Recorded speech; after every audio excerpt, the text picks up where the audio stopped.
జగన్ అక్రమాస్తుల కేసులకు సంబంధించినటువంటి ఒక పిటిషన్ ఈరోజు సుప్రీంకోర్టులో విచారణకు వచ్చింది. విచారణ చేపట్టినటువంటి జడ్జ్ సంజయ్ ఖన్నా ఈరోజు ఈ కేసుకు సంబంధించినటువంటి అంశాలను చూసి ఒకంత షాక్ అవ్వటం జరిగింది. అసలు జరిగింది ఏంటి, విషయం ఏంటి అనేది కనుక ఒకసారి పరిశీలించినట్లయితే ఉండి ఎమ్మెల్యే రఘురామకృష్ణరాజు సుప్రీంకోర్టులో ఒక పిటిషన్ దాఖలు చేశారు.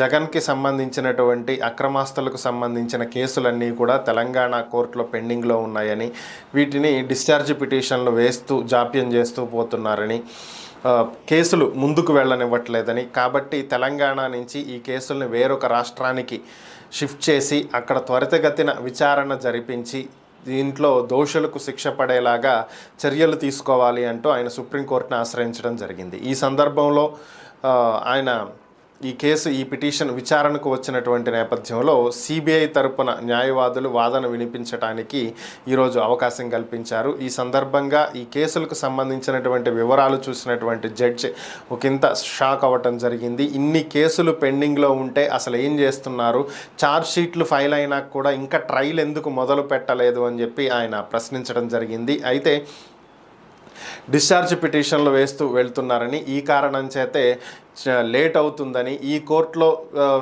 పోయిన దాన్ని ఇంకొక కోర్టులో సవాల్ చేయటం, ఈ కోర్టులో అనుకూలంగా తీర్పు రాకపోతే ఇంకొక కోర్టుకు వెళ్ళటం, ఇట్లా జాప్యం అవుతూ వస్తుంది అని చెప్పి కోర్టుకి తెలియజేయటం జరిగింది. అయితే అవి జరుగుతూనే ఉంటాయి. ఇక ట్రయల్ నడపడానికి అక్కడ వాటి కోసం వెయిట్ చేయడానికి రెండింటికి సంబంధం లేదు.